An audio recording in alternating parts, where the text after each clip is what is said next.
नमस्कार श्रोताओं, कहानियों का कारवां में आप सबका स्वागत है। मैं बिंदु सांधु आज आप लोगों के लिए ममता कालिया जी की एक कहानी आपकी छोटी लड़की लेके आई हूँ। टुनिया, जरा भागकर चिट्ठी डाला। टुनिया, ठंडा पानी पिला। मैंने गैस पर दूध चढ़ाया है, तू पास खड़ी रह टुन्नो। कुछ करना नहीं है। जब दूध उफरने लगे तो गैस बंद कर देना। दिन भर दौड़ती है ये टुनिया। स्कूल से आकर होमवर्क करती है, थोड़ा बहुत खाना खाती है और इसके साथ ही शुरू हो जाता है काम पर काम। घर के टेढ़े मेढ़े सीधे सीधे काम सब टुनिया के जिम्मे।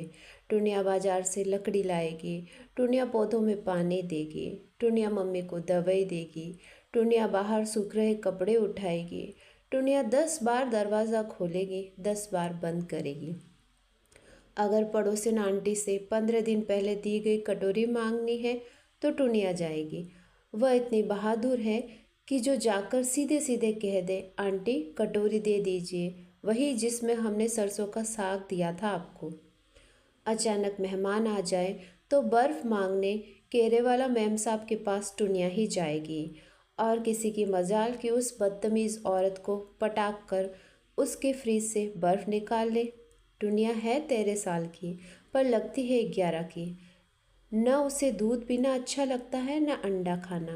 हल्का फुल्का बदन है उसका, कमर इतनी छोटी कि स्कूल यूनिफॉर्म का स्कर्ट खिसक पड़ता है, जरा भागे तो ब्लाउज स्कर्ट से बाहर। इसीलिए टुनिया को बेल्ट लगानी पड़ती है या फिर स्कर्ट में 3-3 जगह हुक फंसाने के लिए लूप है। स्कूल जाने के लिए बाकायदा होना पड़ता है, टाई भी लगानी पड़ती है, जूते भी चमचमाने चाहिए। पर वैसे टुनिया को ढंग से कपड़े पहनने का धीरज का, जो हाथ आया गले में डाल लिया। घर में सभी के बाल कटे हुए हैं, मम्मी के, दीदी के, यहाँ तक कि कॉलिन के भी। कॉलिन सुबह शाम आती है, डस्टिंग करती है, कपड़े इस्त्री करती है और रसोई में खाना बनाने से पूर्व की तैयारी। खाना उससे नहीं बनाया जाता, मम्मी कहती है वह पकाएगी तो छूत लग जाएगी। टुनिया को ये ज़रा भी समझ नहीं आता कि ये छूत कैसे लगती है। कैसे कॉलिन आटा गूँथे, सब्जी काटे तो ठीक, लेकिन वही सब्जी छोंक दे तो छूत, वही आटा अगर सेक दे तो छूत। कॉलिन है बड़ी फैशनेबल, नाक बोए सिकोड़ते हुए बता चुकी है कि अगर उसके पाप को दारू का इतना लालच न होता तो वह कभी घरों में काम नहीं करती, वह भी घर घर। कॉलिन 3 घरों में जाती है। कॉलिन इतना पाउडर लगाती है कि पड़ोस के देवराज ने उसका नाम पाउडर एंड कंपनी रख छोड़ा है। कॉलिन ऊंची सी फ्रॉक पहनती है और ऊंची सैंडल। उसका शरीर भी कई कोण से ऊंचा नीचा लगता है। हर इतवार को वह चर्च जाती है और हर शनिवार पिक्चर। कभी उसके बालों में नया क्लिप होता है, कभी स्कर्ट की जेब में नया रुमाल। बगल वालों की आया मेरी जब पूछती है कहाँ से लिया तो कॉलिन आंखें मटका कर कहती है हमारा बॉयफ्रेंड दिया है। टुनिया को कॉलिन पसंद नहीं है, उसे लगता है कॉलिन अच्छी लड़की नहीं है। जिन बातों पर टुनिया को गुस्सा आता है उन पर कॉलिन खिलखिलाकर हंसती है।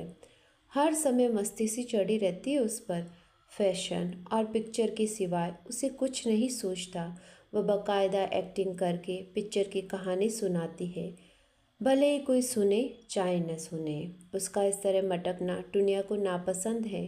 कई बार मम्मी को कह चुकी है इसकी छुट्टी क्यों नहीं कर देती, पर मम्मी हर बार एक ही सुर पर बात खत्म करती है, टुन्नो तू तो सुबह तैयार होकर चली जाती स्कूल, बेबी को टाइम नहीं मिलता, रह गई मैं तो भाई साफ बात है मुझसे इतना काम होता नहीं है, कॉलिन भी मदद न करे तो मैं मर जाऊं।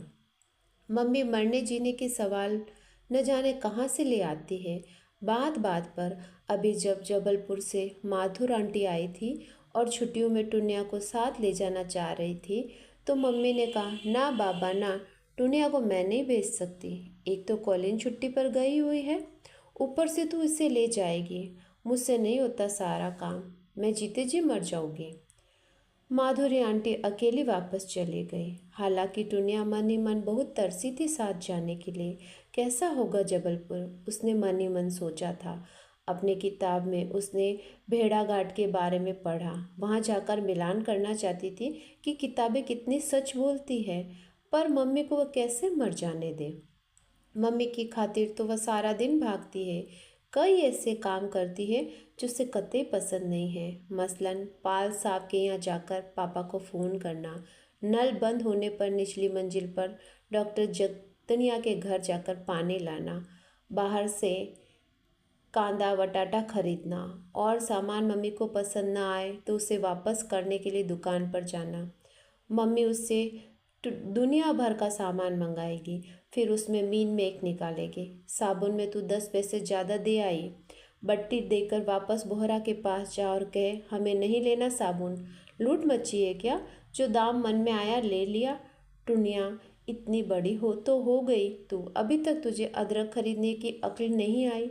ये एकदम 2 कौड़े की अदरक है, गड्ढे वाली अदरक तो एकदम बादाम जैसी आ रही है आजकल।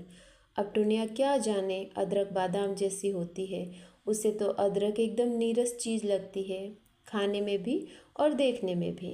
एक बार खरीद कर वापस करना क्या इतना आसान होता है, पसीना आ जाता है, कार्टून अलग बनता है आदमी। छुट्टी वाले दिन एक दोपहर घर में पानी एकदम ख़त्म हो गया। मम्मी ने झटक कर कह दिया टुनिया एक छोटी बाल्टी पानी नीचे से ले आओ, कम से कम चाय तो बने। डॉक्टर जगतिनिया के यहाँ नल के साथ साथ हैंडपम्प भी लगा है। निचली मंजिल होने की वजह से उनके यह पानी हर वक्त आता है।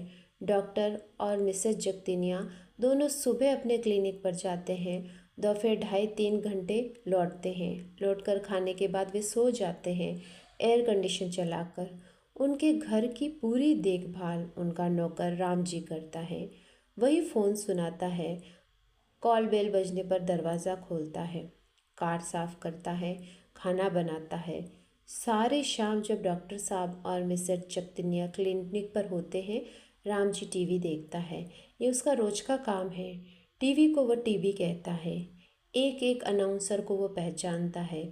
उसने सबको नाम दे रखा है, फर्स्ट क्लास, सेकंड क्लास, चलेगा, खटारा।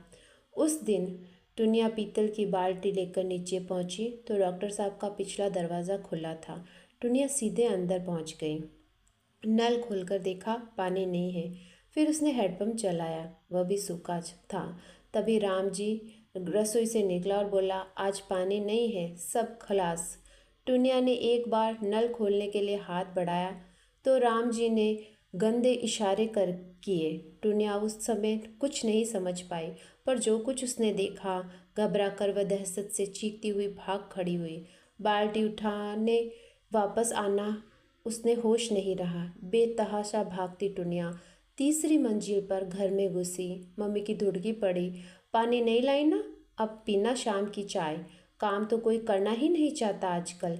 एक कॉलिन है, उसे कुछ कहो तो मुंह बनाती है। एक तू है, तेरे अलग ही नखरे हैं, जो करूं मैं करूं, जहां मरूं मैं मरूं।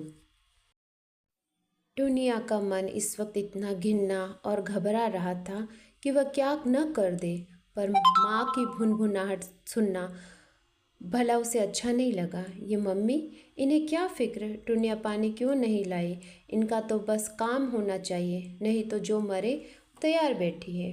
और बाल्टी कहाँ फेंक आई, बोल तो सही मुँह से। हद हो गई ढीठ पन्ने की, खाली बाल्टी उठाकर लाने में इतनी कलाई मुड़ती है। एक हम थे, हमारी माँ का जरा इशारा कर दे, हम सिर के बल उल्टे खड़े रहते थे। बस शुरू हो गया उनका इनका ज़माना। अब ये रिकॉर्ड जल्दी नहीं रुकने वाला। लकड़ी काटने के लिए सिर काटने तक के अपने तजुर्बे सुनाए जाएंगे। नानी के सिराने लहराता सांप मम्मी ने कुचला था। लोहे वाली की सोने की तगड़ी का पता मम्मी ने लगाया था। चोर को सेंध लगाते सबसे पहले मम्मी ने देखा था। नानी की बीमारी में उन्हें कैसे संभाला, कैसे बताए टुनिया ये सब काम करना आसान है बनिस्बत वापस नीचे जाने के। अपनी आंखें व गंदी चीज़ें देखे महज एक बाल्टी की खातिर। दीदी के साथ तो ऐसा नहीं करती मम्मी। दीदी उनका एक भी काम नहीं करती, फिर भी उनके सामने मम्मी कभी शिकायत नहीं करती। वह तो कांदा बटाटा लेने बाजार नहीं जाती, उसे पानी लेने डॉक्टर जगतिनिया के यहाँ नहीं भेजा जाता। बिजली का बिल जमा कराने की कतार में दीदी को कभी नहीं लगना पड़ता। दीदी सुबह 8 बजे सोकर उठती है उठते ही हुक्म चलाने लगती है। कॉलिन, मेरे नहाने का पानी गर्म कर दो। मम्मी, आलू का टोस्ट बना दो। टुनिया, इस कुर्ते के साथ का दुपट्टा ढूंढ दो। दीदी नहाने चली जाती और घर भर उसके कॉलेज जाने के काम में इस कदर व्यस्त हो जाता जैसे दीदी लाम पर जा रही हो। मम्मी गेट तक उसे घड़ी और रुमाल पकड़ाने भागती। दीदी थैंक यू भी नहीं कहती, बस एक महारानी नज़र ही सब पर डालकर शान से चल देती है। अकेली कॉलेज जाती है, पर यूँ लगता है मानो 4 अर्दली आगे और 4 पीछे चल रहे हैं। किस शान से दीदी सड़क क्रॉस करती है, आती जाती टैक्सियों कारों को चुनौती देती है। किसी की मजाल जो दीदी से पूछे, क्यों जी, ये सड़क क्या आपके पापा ने बनवाई है? वह पैदल पार क्या बेटरों के लिए छोड़ रखा है? टुनिया को पता है जब दीदी कॉलेज के लिए निकलती है, कॉलोनी का आधा दर्जन लड़के तभी अपने अपने घरों से निकलते हैं। वे इधर उधर छा जाते हैं, कोई पुलिया के पास, कोई चौराहे पर, कोई बस स्टॉप पर। दीदी इन सब की हीरोइन है। किसी ने दीदी को कॉलेज के स्टेज पर नृत्य करते देख लिया, बस गुड़प। किसी ने दीदी को डिबेट में बोलते हुए सुना, धराशायी। कोई दीदी की चाल का दीवाना, कोई दीदी के बालों का। बच्चू सीने पर हाथ रखकर गाता है, उड़ उड़ के कहेगी खाक सनम। आबू 2 साल से एलएलबी में फेल हो रहा है। दीदी किसी को नहीं देखती। गर्दन को एक गुमान भरा झटका दे वह बस स्टॉप पर ऐसे खड़ी हो जाती है जैसे बंकिमचंद्र पैलेस की बग्गी उनके लिए आने वाली है। एक दिन तो आ भी गई थी, प्रिंस राजगढ़ की गाड़ी।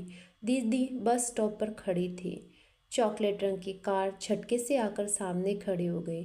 प्रिंस खुद ड्राइव कर रहे थे। निहायत शालीनता से बोले, मिस सहाय, मैं भी कॉलेज जा रहा हूँ। May I have the pleasure to drop you? दीदी ने एक नज़र उन्हें देखा और कहा, सॉरी, मैं नहीं जानती आपको।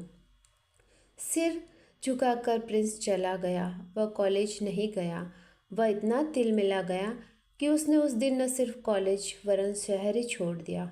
बहुत नाज है टुनिया को अपनी बहन पर। दीदी दुनिया में चाहे कोई काम ले, टुनिया कर देगी। टुनिया दीदी के नाखून काटती है, रुमाल धोती है, बाल कंघी करती है, कमरा ठीक करती है। उस दिन टुनिया बहुत थक गई थी। बाजार के 5 चक्कर लगाने पड़े। दीदी को भी बाजार का ही काम था। उसे दर्जी से मैक्सी मंगवानी थी। दीदी ने अपने बालों से मोतियों के फूलों का छोटा गुच्छा निकालकर टुनिया को पकड़ा दिया। खुशी के मारे टुनिया सारी थकान भूल गई। फूलों को निहारते निहारते वह दर्जी की दुकान पर चली गई और मैक्सी ले गई। पैर बहुत दुखे, पर फूल कितने सुंदर थे। कई बार दीदी टुनिया के हाथों से अपनी फिलॉसफी की किताब थमाकर लेट जाती। पढ़ाई करने का दीदी का ये प्रिय तरीका है। टुनिया कांट, हीगल से लेकर अद्वैतवाद तक सब पढ़कर सुनाती। बहुत कुशाग्र बुद्धि है दीदी। एक बार जो सुना, ज्यों का त्यों याद हो जाता है उसे। इसी तरह दीदी ड्रामे याद करती है। दीदी के साथ साथ टुनिया को भी याद हो जाते हैं संवाद। माँ ने कहा, चले गए सबके सब चले गए, 6 बेटे पैदा किए, 6 चले गए। अब जाकर मैं सोऊंगी, चैन से सोऊंगी। जिस दिन से ब्याह कर आई हूँ, एक दिन भी नहीं सोई। कभी किसी के लिए, कभी किसी के लिए। जीवन प्रार्थनाओं में बीता। आज जिसकी पूजा, कल उसका उपवास। अब सब चले गए। लाख तूफान आए, अब मेरा क्या बिगाड़ लेंगे? सागर से मुझे क्या लेना और क्या देना? भले ही घर में भोजन के नाम पर सिर्फ एक सूखी मछली हो, मुझे क्या चिंता, किसकी फिक्र? मैं पैर फैलाकर सोऊंगी, नींद भर सोऊंगी। जैस सीच के इस नाटक में दीदी गजब अभिनय करती है। हॉल में बैठे एक एक दर्शक की आंखें डबडबाई। टुनिया ने खुद देखा था, दीदी की खासियत यही थी, चाहे जिसे दिल बहार बेगम बना दो, चाहे बूढ़ी अम्मा, पात्र को जीता जागता खड़ा कर देती है सामने। तभी तो अपने आगे निर्देशकों को समझती ही नहीं। इंग्लिश एसोसिएशन के नाटक एंटनी एंड क्लियोपेट्रा का निर्देशन वह कुर्गी लड़का जिमी। दीदी उसका कोई कहना नहीं मानती। दीदी कहती है वह अपनी मर्जी के अनुसार क्लियोपेट्रा के संवाद बोलेगी। प्रोफेसर चौकसी ने हार कर कह दिया, she is the born Cleopatra, let her handle the character. College के वार्षिक उत्सव में दीदी का जय जयकार हो रहा था। मुख्य अतिथि एक के बाद एक 10 पुरस्कार दीदी को देते। अधिकतम अंक लाने पर अंग्रेजी, हिंदी, फिलोसफी और लैंग्वेज का प्रमाण पत्र तो मिला ही, साथ ही गायन, नृत्य और अभिनय का भी। एक पुरस्कार व्यक्तित्व के लिए, एक वक्तृता के लिए। टेबल टेनिस शील्ड दीदी की वजह से जीती गई, उसका भी विशेष पुरस्कार मिलता है। बार बार अपनी सीट से मंच तक जाना दीदी की शान के खिलाफ। दीदी वहीं खड़ी है विंग्स में, एक भक्त छात्र जो अपने पुरस्कार पकड़ाती गई, वहीं से निकलकर वह मुख्य अतिथि से पुरस्कार ग्रहण करती और वहीं खड़ी हो जाती। हॉल में सब खड़े रस्क से उनका नाम सुनते, उनके दीदार का इंतज़ार करते, पर दीदी को कोई जल्दी नहीं। मंच पर जाते समय वह घबराती भी नहीं। पुरस्कार टुनिया को भी मिलते हैं अपने स्कूल में, पर वह तो इस कदर हड़बड़ा जाती है कि प्राचार्य जब तक पहुंचना भी मुश्किल हो जाता है। घबराहट में मुंह से कभी थैंक यू पहले निकलता है और पुरस्कार बाद में पकड़ती है। कभी थैंक यू मुंह से निकल ही नहीं पाता। जुबान तालू पर चिपक कर सूख जाती है, हाथ थर थर काँपते हैं। वही रोज के चेहरे होते हैं, फिर भी टुनिया घबरा जाती है। दीदी बिल्कुल नहीं घबराते। एकदम बाहरी आदमी है, मुख्य अतिथि है, पर दीदी कुछ इस अंदाज से उसके हाथ से पुरस्कार लेती मानो ले नहीं दे रही हो। टुनिया भी बैठी है ताली बजाने वालों में। जितनी बार दीदी का नाम बुलाया जाता, टुनिया को लगता उसका कद ऊंचा हो रहा है। उसकी इच्छा होती अपनी सीट पर खड़ी हो जाए और ज़ोर ज़ोर से ताली पीटे। उसका सारा दिमाग उसे तसल्ली और तमीज़ सिखाता। जलसे के बाद टुनिया दीदी के साथ घर लौट रही थी। कॉलेज के बस स्टॉप पर कुछ दूरी पर था। कुछ इनाम दीदी के पकड़े थे, कुछ टुनिया ने। टुनिया को लग रहा था ये उसी ने जीते हैं। आखिर वही तो दीदी को संवाद याद कराती है नाटकों के, वही दीदी को फिलोसफी, हिंदी और अंग्रेजी के लेसन सुनाती है। बार बार रास्ते में कभी कोई दीदी को मुबारकबाद देता रहा। तभी 3 लड़कों के झुंड ने आकर दीदी को बधाई दी। फिर उनमें से एक नाटे से लड़के ने कहा, मिस सहाय, हम लोगों में एक शर्त लगी है। राज कक्कड़ कहता है कि ये लड़की जो आपके साथ है आपकी बहन है। मेरा कहना ऐसा हो ही नहीं सकता। बकवास करना राज की पुरानी आदत है, लेकिन मैं आपकी शान के खिलाफ इसे बोलने थोड़ी दूंगा। आप असलियत बता दीजिए, हम लोगों में आइसक्रीम की शर्त लगी है। दीदी ने निहायत लापरवाही से कहा, मेरी बहन है यह पूर्णा सहाय। लड़कों के मुंह अवाक रह गए। उन्होंने टकटकी लगाकर टुनिया को जांचा, जैसे चिड़ियाघर के बच्चे जेबरा देख रहे हों। राज कक्कड़ ने विजेता अंदाज में बाहें चढ़ा ली। देखा ना, मेरी खबर गलत नहीं हो सकती है ना धमाका। नाटे लड़के ने हताश स्वर में कहा, यह आपकी सगी बहन है मिस सहाय? हाँ बाबा हाँ, दीदी ने हंसते हुए कहा। एक ही माँ की? हाँ, और एक ही पिता की भी, दीदी ने अपनी तरफ से मजाक मारा, जिस पर वे सब हो करके हंस पड़े। टुनिया को पहली बार रोना रोना सा आ गया। कितने बेहुदा लड़के हैं, कैसे भद्दे मजाक करते हैं। ये क्या शर्त लगाने की बात है? कितनी बार वह दीदी के साथ कॉलेज आ चुकी है, बहन नहीं तो क्या चपरासीन है? घर जाकर टुनिया ने किसी से कुछ नहीं कहा, पर रुलाई एक अंधड़ की तरह मन में घुमड़ पड़ी। किसी को उसकी ओर देखने का अवकाश नहीं था। कोई दीदी की पेट ठोक रहा था, कोई उसका माथा चूम रहा था। पापा ने दीदी से सगर्व कहा, you are my brainy daughter, शाबाश। टुनिया को मम्मी ने तत्काल भेज दिया बाजार लड्डू लाने। पड़ोस के घरों में लड्डू बटेंगे। दीदी इतने इनाम जो लाई है। सबके बच्चे उसी कॉलेज में पढ़ते हैं, पर कोई इतने इनाम न ला पाए। टुनिया घंटों घरों में घूम घूम कर फिरती। 7 number, 8 number, 9 number, केरावाला, जगतिन्या, Dwivedi ji, आलम खां। कॉल बेल बजाई जाती, दरवाज़ा खुलता। टुनिया हाथ जोड़कर बोलती, नमस्ते आंटी, हमारी दीदी इस साल फिर हर चीज़ में फ़र्स्ट आई है। मम्मी ने मिठाई भेजी है, नमस्ते। पापा ने रेडियो पर से टुनिया के स्कूली कप उठाकर आज रख दिए और दीदी के बड़े कप सजा दिए। कमरा जगमगा उठा। नए कप चमकते कितने गजब के हैं। अब कल फोटोग्राफर आएगा, दीदी का फ़ोटो खींचेगा। रात भर टुनिया अपने बिस्तर पर लेटी। उसे न जाने कहाँ से अवश्य रुलाई आ गई।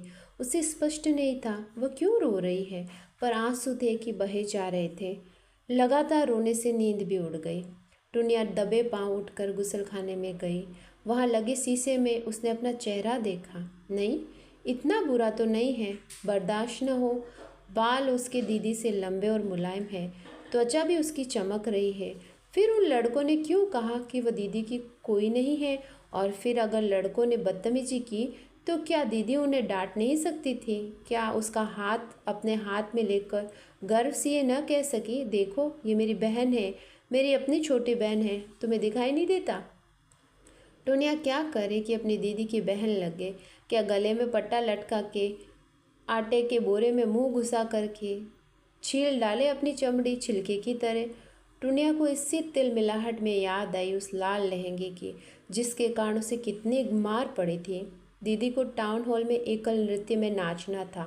उसके लिए नया लहंगा, ब्लाउज, चुनरी बनवाई गई। प्रतियोगिता के लिए दीदी दोपहर को जाने वाले थे लाल चुटीला झूमर खरीदने। पीछे से दर्जी ने आकर दीदी की पोशाक दी। नई लाल पोशाक टुनिया को इस कदर भाई, उससे रहा न गया। उसने चाव ने अपनी फ्रॉक उतार कर लहंगा और ओढ़नी पहन ली। बाकायदा सिर ढककर वह माथे पर टिकुली लगा ही रही थी कि दीदी वापस आ गई। टुनिया को काटो तो खून नहीं। हे भगवान, दीदी ने देख लिया, अब क्या होगा?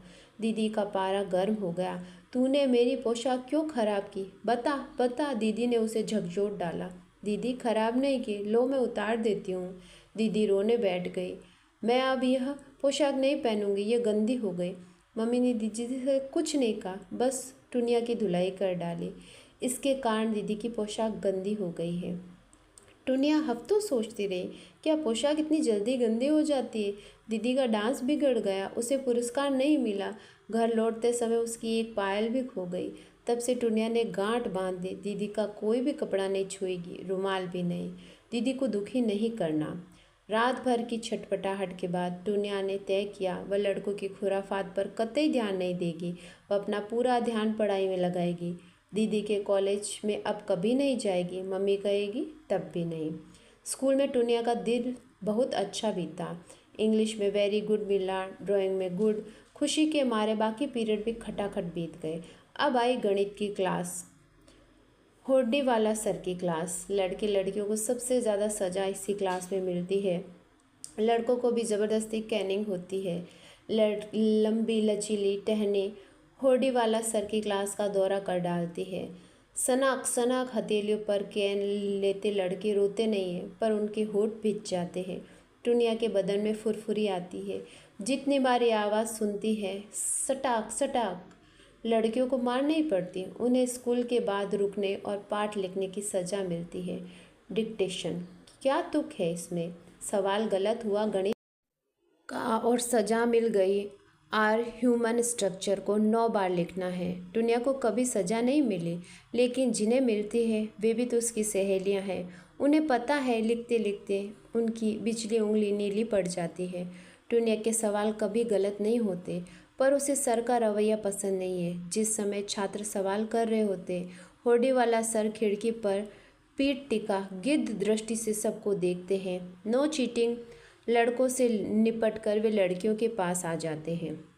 लेट मी सी मिसी बाबा, व्हाट हैव यू डन, कहते हुए वे प्रत्येक मिसी बाबा का सवाल जांचते। जितनी देर वे सवाल देखते, उनका एक हाथ लड़की की पीठ पर बराबर चलता, कंधे से लेकर कमर के निचले हिस्से तक। हष्ट पुष्ट गुलगुली लड़कियों पर वे विशेष मेहरबान रहते, पर लड़कियां उनसे कतराती। बड़ी लड़कियां आपस में बात करती, भुनभुनाती, पर डर के मारे कोई जुबान नहीं खोलती। टुनिया के प्राय सभी सवाल ठीक होते, शायद इसीलिए सर उसके पास कभी नहीं फटकते। जल्दी से राइट लगाकर आगे बढ़ जाते हैं। 2-4 बार टुनिया ने वे सवाल भी कर दिखाए जो सर नहीं कर सकते। होडी वाला सर सिर्फ एसटीसी तक पढ़े हैं। छात्र उनकी डिग्री को कहते हैं संडास टिकट कंडक्टर। संडास जाने का टिकट कहाँ लगता है, उन्हीं से पूछने की बात है। शनिवार को पापा ने सुबह बैठक साफ करवाई। उनकी बैठक बस टुनिया साफ करती है। कोलिन को तो जरा भी तमीज़ नहीं है। ज़रूरी से ज़रूरी कागज़ रद्दी समझकर कूड़े में बटोर कर फेंक देती है। टुनिया जानती है कागज़ पापा की जान है। एक एक चिट्ठी, एक एक अखबार क्यों रखा हुआ है उसे पता है। मम्मी तो उगता जाती है सफाई अभियान से। उनका कहना है जितनी देर में पूरे घर की सफाई हो उतनी देर में केवल एक बैठक साफ होती है। एक एक पेपर वेट को चमकाना, पहुँचना, किताबें करीने से रैंक में सजाना, इन सब की उन्हें फुर्सत कहाँ। पर टुनिया बोर नहीं होती है। वह इस काम को झाड़ू और झाड़न की जुगलबंदी समझती है। फर्श पर बिछे बिस्तर की चादर बदलती है। किताबें ठीक से लगाई गई। रेडियो का कवर और मेजपोश भी धुले हुए बिछाए गए। एक बहुत बड़े साहित्यकार आने वाले हैं। टुनिया ने पूछा, पापा क्या इनका पैर उनसे भी बड़ा होगा जो पिछली बार आए थे? फिजूल बात मत करो, पापा ने घुड़क दिया। पिछली बार भी उनके घर में एक बड़े साहित्यकार आए थे। उनके पैर की छाप चादर पर पड़ गई थी। सफ़ेद चादर के बीच वह मटमैली छाप बड़ी अजीब लग रही थी। बाप रे बाप, टुनिया ने सोचा, इतना बड़ा पैर! उसके तो 2-3 पंजे निकल आए इनमें से। उसने तभी सोचा, इतने बड़े साहित्यकार का न केवल दिमाग वरन पैर भी बड़ा होता है। पर पापा को कोई खुराफात बर्दाश्त नहीं है। घर में सब स्वच्छ होना चाहिए। कायदे से कमरे में आओ, नमस्ते करो, चाय रखो और चले जाओ। अगर कमरे में कविता पाठ चल रहा हो या गंभीर बातचीत हो रही तो कभी टोको नहीं। सुनना चाहती हो तो चुपचाप बैठ जाओ। टुनिया किताबों की दुनिया से अनजान नहीं है। किताबें उससे बेहद प्रिय है। वह कुछ भी और सब कुछ पढ़ डालती है जो सामने आ गया। ये तो साहित्यकार आने वाले हैं, श्री मुक्तिदूत। इनका उपन्यास भी उसने पढ़ा है। उसके मन में उन्हें देखने की बड़ी उत्कंठ अभिलाषा है। टुनिया जानना चाहती है वे दूसरों के मन की बात इतनी आसानी से, इतनी अच्छी तरीके से कैसे समझ लेते हैं। क्या उनके पास डॉक्टर की तरह कोई स्टेथोस्कोप होता है? एक और बात जो टुनिया को समझ में नहीं आती वह यह है कि कोई साहित्यकार तो 50 किताबें लिखने के बाद भी बड़ा साहित्यकार नहीं माना जाता। कोई सहज एक पुस्तक लिखकर महान हो जाता है। पापा थोड़ा बहुत समझाते हैं, फिर अपना शाश्वत वाक्य बोल देते हैं, अभी तो छोटी है। इतनी छोटी नहीं है टुनिया। दिल दिमाग हजार हजार सवालों से भरा पड़ा है। क्यों क्यों क्यों? इनके घर अधिकतर कलाकार और साहित्यकार आते हैं। यहाँ आने वाले तरह तरह के लोग। एक एक कलाकार आए हुए हैं, जेब से 300 रुपये बेशुमार उम्मीदें लिए। वे फिल्मों से संघर्ष करना चाहते हैं। शक्ल से कितने भोले लगते थे। उनके घर महीनों रहते इसी बैठक में। रोज़ सुबह झोला कंधे पर डाल निकल जाते। स्टूडियो दर स्टूडियो दरबानों के आगे गिड़गिड़ाते। रात को थकान से लस्त और हौसले से पस्त लौटते। पापा उन्हें अपने साथ खिलाते और देर तक उन्हें हिम्मत बंधाते। अगली सुबह वे फिर निकल पड़ते। 3.5 महीने की दौड़ धूप के बाद उन्हें एक फिल्म में भूमिका मिली। बस स्टॉप पर खड़े हुए एक गुंडे की, जो चाकू दिखाकर लोगों की जेब खाली करता है और फिर चाकू चूमकर विचित्र अट्टहास करता हा हा करता है। घर में वे चाकू चूमते और अट्टहास करके रिहर्सल करते तो टुनिया कमरे से हट जाती। न जाने उसे क्यों लगता ये भूमिका उस कलाकार की तौहीन थी। उसके बाद सभी फिल्मों में वे गुंडे बने। 2 ही साल में वे फिल्म उद्योग में नामी विलन हो गए। उन्होंने जुहू में फ्लैट खरीद लिया, कार खरीद ली, शादी कर ली और पापा को पहचानने से इनकार कर दिया। पापा को कोई खास फर्क नहीं पड़ता। न वे आहत हुए न अपमानित। उन्होंने कुछ और ही साथी ढूंढ लिए। पर मम्मी किचकिचाती रहती। जब तक 2 रोटी का ठिकाना नहीं था, फलाने जी गले में बंधे हुए थे। आज 2 रोटी और बोटी दोनों का इंतजाम हो गया है तो कैसे आंखें फेर ली। जाने इन्हें अक्ल कब आएगी। अरे अब तो ये सदाव्रत बंद कर दो। आज की दुनिया में कोई किसी का नहीं। क्या मिला तुम्हें मर मर कर? पापा ने एक बार भी शिकायत नहीं की। न जाने कितने लोगों को 5 रुपये से लेकर 50 रुपये तक उधार दिए जो डूब गए। वर्षों मम्मी ने घर खर्च के रजिस्टर में इन्हें उच्चत में डाला था, फिर हार कर लिखना छोड़ दिया। पापा ने कहा, इसमें क्या छीजना, सारा जीवन ही एक लेन देन है। मम्मी बोली, तुम्हारा तो सारा जीवन बस देन देन ही है। मम्मी को गुस्सा बहुत जल्दी आता है। अच्छी बातों में भी वे न जाने कहाँ से आपत्ति ढूंढ निकाल देती है। 21 नंबर में नए किराएदार आए हैं मिस्टर पे। उस दिन उनकी लड़की विनया सामने के लॉन में 2-3 लड़कियों के साथ खेल रही थी। टुनिया भी पहुंच गई। सबने मिलकर रस्सी कूदी, आइस पाइस खेला। वापस जैसे ही टुनिया घर आई, माँ ने जवाब तलब किया, किससे पूछ कर गई थी? कपड़े क्यों नहीं बदले? बाकी लड़कियों के कपड़े देखे थे, एकदम परी जैसे लग रहे थे। हमारी नाक कटाएगी। लो, हो गई ना सारी शाम गुड़ गोबर। माँ की डांट बर्दाश्त नहीं होती और माँ ही सबसे ज़्यादा डांटती है। डांटने के बाद रोने या सुस्त पड़ने का भी अवकाश नहीं देती, खुद अपनी तबीयत खराब करके बैठ जाती है। फिर शुरू हो जाता है पापा की नसीहतों का सिलसिला। कितनी बार कहा है टुन्नू, मम्मी को गुस्सा न दिलाया करो, इनका ब्लड प्रेशर बढ़ जाता है। तुम्हें ज़रा ख्याल नहीं मम्मी का टुनिया? चलो इन्हें पानी में ग्लूकोज पिलाओ। शाम को डॉक्टर गांगुली को ले जाना मम्मी को दिखाने। डॉक्टर मम्मी का ब्लड प्रेशर देखता है, दवा देता है। टुनिया ज़बरदस्त पश्चाताप में भर जाती है। डांट भी उसी को पड़ी, अफसोस भी उसी को हो रहा है। डॉक्टर के भी वही जाती है, सॉरी भी वही कहती है, किसी को कोई फ़र्क नहीं पड़ता। कोई टुनिया के इस सवाल का जवाब नहीं देता कि ब्लड प्रेशर किसका जांचा जाना चाहिए, जिसने डांटा या उसका जिसे डांट पड़ी। इन झमेलों से बिल्कुल अलग थलग दीदी एक अलग दिशा में दौड़ रही है। लगभग रोज़ शाम कोई न कोई शो चलता रहता है। शो के बाद दीदी घर आती है, मेकअप उतार, कपड़े बदल, आंख बंद कर लेट जाती है बिस्तर पर। थोड़ी थोड़ी देर में मम्मी या पापा आकर उसे देख जाते हैं। जब उसकी आंख लग जाती है तो होले से बत्ती बंद करते हुए पापा कहते हैं, बहुत स्ट्रेंथ पड़ रहा है बेबी पर, इसे रोज़ाना एक सेब खिलाया करो। हर बात दीदी से बांटना चाहती है टुनिया। कल टुनिया ने उसे बताया कितने बड़े साहित्यकार आने वाले हैं आज। दीदी ने कहा, हाय, मैं भी सुनती हूँ उनकी बातें, पर क्या करूँ, कल से तो नई रिहर्सल शुरू है, मेरा रोल मेन है। पापा सुबह से बड़े जोश में हैं। मुक्ति दूत जी के उपन्यास और काव्य संग्रह का फिर से पारायण हो रहा है। जगह जगह लाल पेंसिल से निशान लगाए जा रहे हैं। मुक्ति दूत जी ने जमकर बहस करनी है। दुनिया भी साथ साथ पढ़ रही है। इस कमरे का आलम अनोखा है। यहाँ बैठकर मन किताबों में रम जाता है, न समय का ध्यान रहता है न काम का। तभी मम्मी ने आकर कहा, टुनिया चलो सनीचरी से सामान लाने। टुनिया का जोश जाम हो गया। सनीचरी का मतलब सूखी मछली के गंध वाले ढेर, बाजार की कचर पचर, धूप, पसीना, धूल, बोड़म झोले, कांदा बटाटा, गेहूँ, चावल, मसाले, खट्टा चुक्का और खटारा रिक्शा। पूरी मुंबई में कहीं रिक्शा नहीं चलाया सिवाय इस सनीचरी के। इस रिक्शे से रूह कांपती है टुनिया की।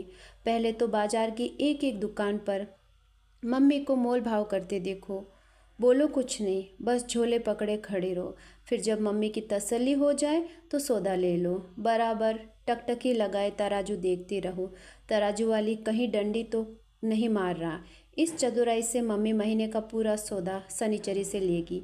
फिर बड़े कौशल से सस्ता रिक्शा करेगी। रिक्शा करने में उनकी दो शर्तें अनिवार्य है, रिक्शा सस्ता हो और रिक्शे वाला विनम्र हो। झिकझिक करने वालों से मम्मी बहुत चिढ़ती है। रिक्शे में चढ़ते ही मम्मी टमाटर का झोला या तेल की पीपी बगल की सीट पर रख लेगी और कहेगी, टुनिया तू या नीचे बैठ ले, टमाटर कहीं पिचक न जाए, तेल कहीं बह न जाए, पीपी के झाल में लगी नहीं है, थोड़ी ही दूर की बात है।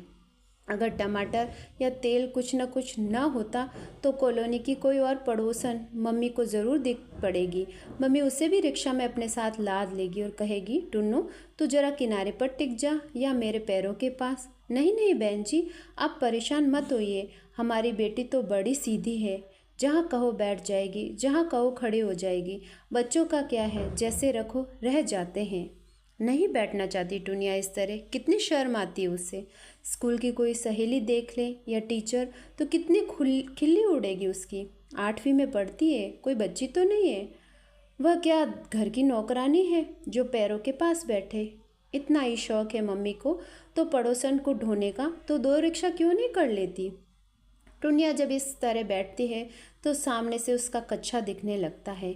कम से कम टुनिया को तो यही लगता है कि उसका कच्छा दिख रहा है, बल्कि सारी दुनिया को खबर है कि दिख रहा है। शेम शेम, क्या करे टुनिया। फ्रॉक भी इतनी लंबी नहीं कि आगे खींच ले। पीछे से मम्मी की चप्पल चुभ रही है, आगे से ये मुसीबत। बहुत बोर होती है टुनिया इस सनीचरी की कवायद में। ऊपर से गजब ये कि मम्मी इसे तफरी का नाम देती है। अब अगर घर पहुँचे झोले रख कर टुनिया यह कह दे कि वह 17 नंबर वाली पिन्हास दान जी के यहाँ जा रही है तो मम्मी डपट कर कहेगी, बैठ चुपचाप, अभी घूम कर तो नहीं आई क्या, पापड़ बेल कर आ रही है। घर में तो किसी का टिकता नहीं मन, लगता ही नहीं, जो करूं मैं करूं, जहां मरूं मैं मरूं। मम्मी एक बार बोलना शुरू कर दे तो देर तक चुप नहीं होती, रुक रुक कर उसी विषय पर बोलती है। लिफाफे खाली कर दाल डिब्बों में डाली जा रही है, भाषण चालू है। गेहूं कनस्तर में पलटा जा रहा है, भाषण चालू है।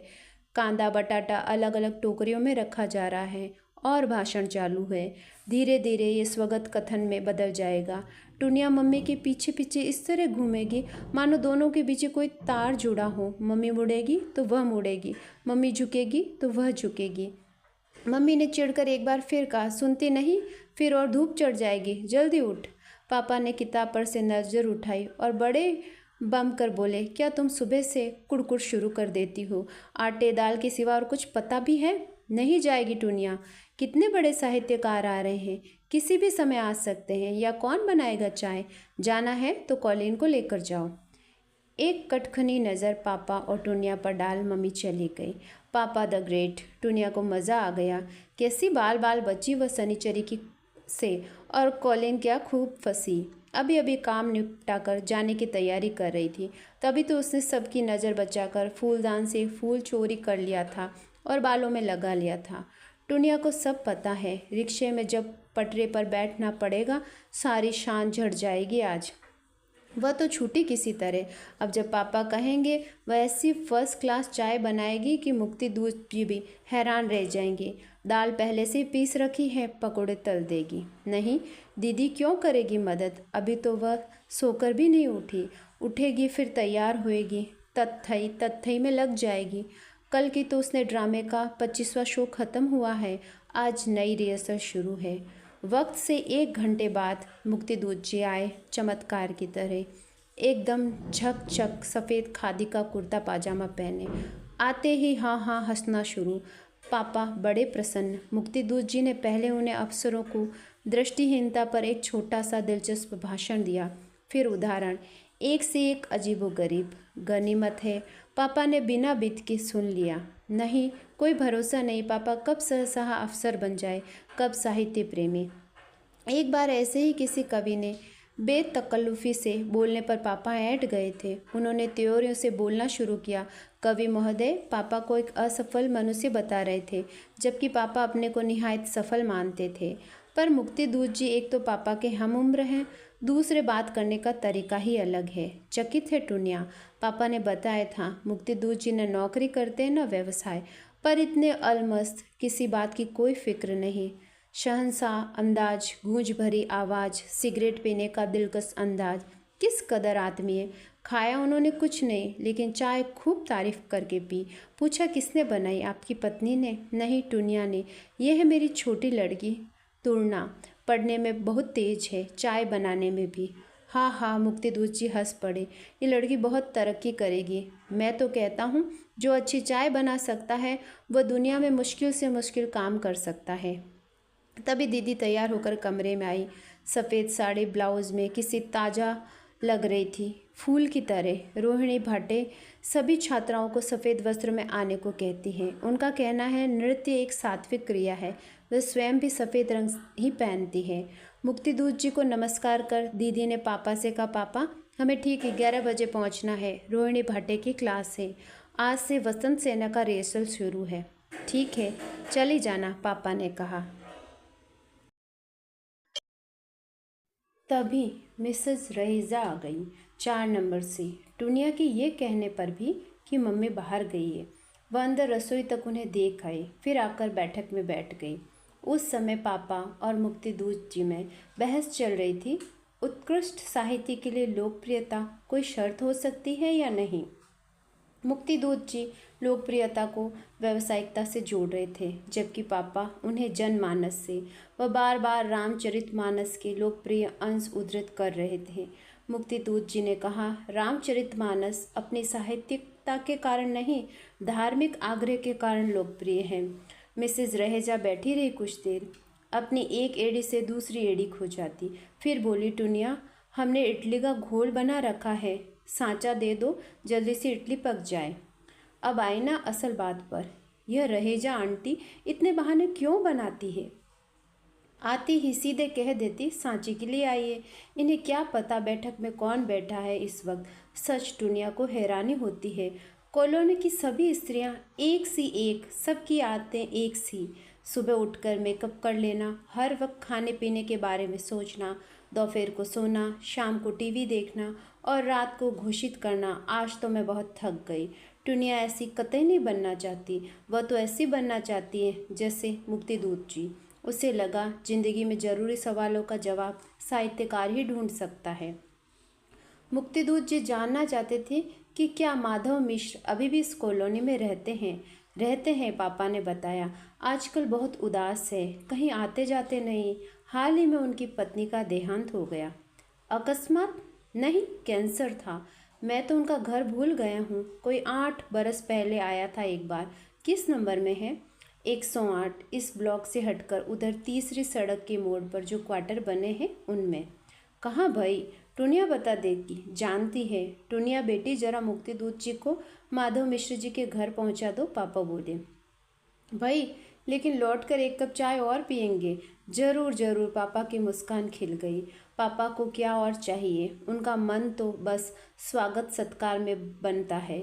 बस चले तो सारा दिन सारी रात दरवाज़ा खोले बैठे रहे आगंतुकों के इंतज़ार में। उनकी भूख प्यास मित्रों के साथ बंधी है। साथ में कोई खाना खाने वाला न हो तो 3 बजे तक खाने की सुध न ले। कोई आ जाए तो 12 बजे से ही भूख लग जाएगी। टुनिया ने जरा देर नहीं लगाई, फौरन स्लीपर्स पहन के चल दी मुक्तिदूत जी के साथ। बाप रे, कितने लंबे हैं, ताड़ की तरह। बात करते समय अगर इनकी तरफ देखना हो तो गर्दन में बाइटा आ जाए। मुक्तिदूत जी ने देखा टुनिया उनके साथ लगभग भागते हुए चल रही है। उन्होंने रफ्तार धीमी कर दी। पूछा, ये तुम्हारी बहन थी ना? आपको कैसे पता? वाह, तुमसे इतनी मिलती जुलती जो है। टुनिया ने शायद गलत सुना या मुक्तिदूत जी ने शायद गलत कहा। सब तो कहते हैं मुझसे ज़रा भी नहीं मिलती। बहुत मिलती है, तुम्हें पता है तुड़ना? भगवान के पास सबसे बेहतरीन प्रिंट प्रेस है। इंसान लाख कोशिश करे वह बात पैदा नहीं कर सकता जो भगवान कर सकता है। जैसे किताबें छपती है सब एक सी है, इसी तरह भगवान हर खानदान के नाक नक्श के ब्लॉक प्रिंट रखते हैं। तभी न जाकर लोग कहते हैं, अरे बबुआ, तेरी नाक तो बिल्कुल तेरी दादी पर गई है, तेरी हंसी तो बुआ की छवि है। ईश्वर एक बढ़िया मुद्रक है। अपनी बात पर मुक्तिदूत जी हाँ हाँ करके हंस दिए। टुनिया के मुंह से फौरन निकला, आप भगवान को मानते हैं? क्यों, ऐसा तुम्हें क्यों लगा कि भगवान को मानने वाले कम होते जा रहे हैं? पता नहीं, एक बार पापा ने कहा था लोग ज्यों ज्यों पढ़े लिखे बन रहे हैं उनको भगवान पर आस्था हिल गई है। ये तो पापा ने कहा था, तुम क्या कहती हो? मुझे भी ऐसा ही लगता है। नहीं, पापा को ऐसा लगता है, इसीलिए तुम्हें ऐसा लगता है। टुनिया रानी, अलग से सोचो, क्या हमारे देश में कभी ईश्वर में विश्वास खत्म हो सकता है? अभी मैं चौराहे के बीचों बीच एक बॉडम सा पत्थर रखकर सिंदूर रगड़ दूं, खुद उस पर तुम जाकर फूल चढ़ाओगी। फिर देखना तुम। अपने लोगों की कितनी आस्था है। 10 में से 9 आदमी वहाँ रुकेंगे, माथा टेकेंगे, फल फूल चढ़ाएंगे। इसे कहते हैं आस्था या अंधविश्वास। नहीं, विश्वास। वैसे विश्वास और अंधविश्वास में बड़ा महीन फर्क होता है। तुम अभी बहुत छोटी हो, वरना तुम्हें समझाता। आ गई वही बात, ये छोटी होना तो बावलापन है। अच्छी खासी बात समझ आ रही थी, ब्रेक लग गया। अभी तुम बहुत छोटी हो। इस वक्त मुक्ति दूत जी मेहमान है, वरना टुनिया पूछती, छोटों को बड़ा बनने के लिए क्या करना पड़ता है? क्या सिर के बल खड़ा होना चाहिए? मुक्ति दूत जी ने गौर से उसकी ओर देखा। थक गई? नहीं, टुनिया ने गर्दन हिलाई। किस क्लास में पढ़ती हो? क्या नाम है स्कूल का? कैसे जाती हो इतनी दूर? लीजिए, आ गया माधव मिश्र का घर। मिश्रा जी घर पर हैं। टुनिया का काम खत्म, जाएगी। मुक्तिदूत जी अब मिश्र जी से बातें में मशगूल हो गए। दोनों साहित्यकार, दोनों बातूनी। जानती है टुनिया, मुक्तिदूत जी को कौन सा याद रहेगा? वह किस क्लास में पढ़ती है, कैसे स्कूल जाती है, स्कूल का नाम क्या है? बच्चों से ऐसी बातें सभी पूछते हैं और सभी भूल जाते हैं। पापा के एक दोस्त हर बार उसको उसका नाम पूछते हैं और हर बार भूल जाते हैं। पापा का ख्याल है चाय के बाद मुक्तिदूत जी खाना भी खाएंगे। और क्या, 12 बजे हैं, चाय पीते 1 डेढ़ बज जाएंगे। मम्मी शनिचरी से अभी नहीं लौटी, लौट कर भन्नाएगी। बस शुरू हो गई इनकी दावतें। इतना ही शौक था तो खिलाने का तो किसी हलवाई से शादी कर लेते। सारा दिन बैठी रहूं भट्टी पर, बाजार से धूप में तपते आओ और मरो चूल्हे पर। टुनिया उनके आने से पहले कुछ बना लेगी, पर क्या, उसे आलू की तरकारी के सिवा कुछ बनाना आता ही नहीं। दीदी होती तो उनकी खुशामद कर ट्रेनिया पनीर निकाल लेती, पनीर आलू की सब्जी बन जाती। पर दीदी तो रिहर्सल के लिए जा चुकी। चलो, जैसा बुरा बावरा आता है बनाएगी टुनिया। पापा को ना न कहेगी, खराब बनेगा तो सॉरी कह देगी। ढेर सा सलाद काट लेगी, चटनी अचार रखा है दे देगी। मिठाई पापा मंगा ही लेंगे। मम्मी के लिए नहीं छोड़ेगी काम। एक तो मम्मी थकी हुई लौटेगी, दूसरे उन्हें गुस्सा आएगा। अगर मम्मी पसंद करे तो छुट्टी वाले दिन टुनिया सारे घर का खाना बना दे। पर पसंद ही तो असली बात है। मम्मी को किसी के हाथ का बना खाना अच्छा नहीं लगता। कई नौकरों की मम्मी छुट्टी कर चुकी हैं। कोई चपाती मोटी बनाता है, कोई सब्जी पतली बनाता है। किसी की उन्हें सफाई नापसंद है तो किसी के हाथ की सफाई। मम्मी बहुत स्वादिष्ट बनाती है खाना, पर किसी को खिलाते हुए उनके बस की बात नहीं है, छीजने लगती है। मुक्ति दूध जी आए हैं, पहले चाय पी। पापा ने खाने के लिए आग्रह किया, सहज भाव से रुक गए। टुनिया ने अकेले हाथ सारा इंतजाम किया। वह दौड़ दौड़ कर गर्म फुल्का खिला रही थी। उसे बिल्कुल कष्ट नहीं हो रहा था। मुक्ति दूध जी कब कब आएंगे? आपकी लड़की की आवाज़ बहुत अच्छी है, इसका रेडियो ऑडिशन क्यों नहीं करवाते? मुक्ति दूध जी ने कहा। पापा उत्साह और गर्व से बताने लगे, उसे समय ही कहाँ है रेडियो के लिए। फिर रेडियो में वे कलाकार जाते जो मंच अथवा टीवी पर अयोग्य सिद्ध होते हैं। रेडियो तीसरी श्रेणी की प्रतिभा के लिए है। ये तो स्टेज के नामी कलाकार है। आए दिन इसके शो होते रहते हैं, बल्कि एक बार फिल्म के लिए भी प्रस्ताव मिला है, काफ़ी नामी प्रोड्यूसर का। लेकिन आप जानते ही हैं, बच्चों को वहाँ फंसना तो बिल्कुल गलत है। 2 साल से कथक सीख रही है, कॉलेज भी जाना रहता है, पढ़ाई में हरदम अव्वल आती है। कौन? ये टुनिया? ये तो अभी बिल्कुल मूर्ख है, कुछ नहीं आता। यह मेरी बड़ी बेटी पपिया। नहीं सहाय साहब, मैं इसकी बात कर रहा हूँ, आपकी छोटी लड़की की। इसकी आवाज़ में एक संस्कार है, आजकल बहुत कम दिखाई देता है। फुल्का लाते हुए टुनिया ने सुना, आपकी छोटी लड़की। सहसा विश्वास नहीं हुआ टुनिया को। इस घर में हमेशा दीदी की जय जयकार हुई है, दीदी के गाने पर तालियां बजी है, दीदी के नृत्य की बधाई मिली है, दीदी के प्रमाण पत्र मंडाए गए हैं। दीदी महान है। टुनिया से कोई पूछे दीदी क्या है? पानी का एक जग लाते लाते टुनिया के कानों में मुक्ति दूध जी की आवाज़ पड़ी, सहाय साहब। आप आवाज़ से आप किसी की भी पूरी शख्सियत जान सकते हैं। सच्चे खरे इंसान की आवाज़ नाभि से उत्पन्न होती है और उधर से टकराती है। समूची संस्कृति का दस्तावेज बन सकता है कंठ। आपकी छोटी लड़की की आवाज़ में ये सब है। उसकी आवाज़ समुची संभावनाएं हैं।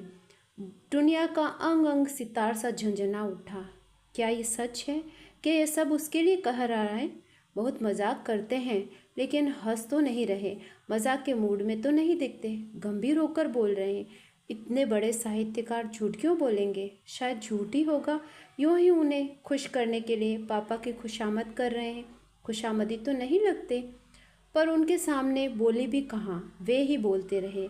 क्या उन छोटे छोटे अस्पष्ट जवाबों में से उन्होंने ये मणि ढूंढ निकाली? टुनिया ने सोचा। उन्होंने उसे मूर्ख मानकर भी ज़्यादा बात नहीं की। पापा गर्दन हिलाते हुए उनके आगे मिठाई की प्लेट बढ़ाने लगे। पापा ने अपनी परिवार प्रशस्ति शुरू की। हमारे घर में सभी की आवाज़ बहुत अच्छी है। मेरे पिताजी की आवाज़ बहुत अच्छी थी। जब वे सस्वर रामायण पाठ करने लगते तो सारा मोहल्ला आ जाता था सुनने। भीड़ संभालना मुश्किल हो जाता। पपिया का आवाज़ भी बहुत अच्छी है, क्या बताएं। आज होती तो आपको उसका गाना सुनाते। कुछ नहीं लेना देना टुनिया को इस परिवार पुराण से। अब लाख बार घर वाले उससे चाय बनवाए, पानी मंगवाए, सब्जी कटवाए, कुछ नहीं व्यापेगा उसे आज ये कैसी संपदा मिल गई। उसके कानों में ठुमरी सी छोटी ये बात किस कदर ठुमक गई, आपकी छोटी लड़की। अभी आप सुन रहे थे ममता कालिया जी की कहानी, आपकी छोटी लड़की। इसके साथ ही आप लोगों से विनम्र आग्रह है कि मेरे द्वारा किया गया कथा वाचन अगर आपको पसंद आता है तो कृपया मेरे चैनल को सब्सक्राइब करें, लाइक करें, शेयर करें। आपका बहुत बहुत धन्यवाद।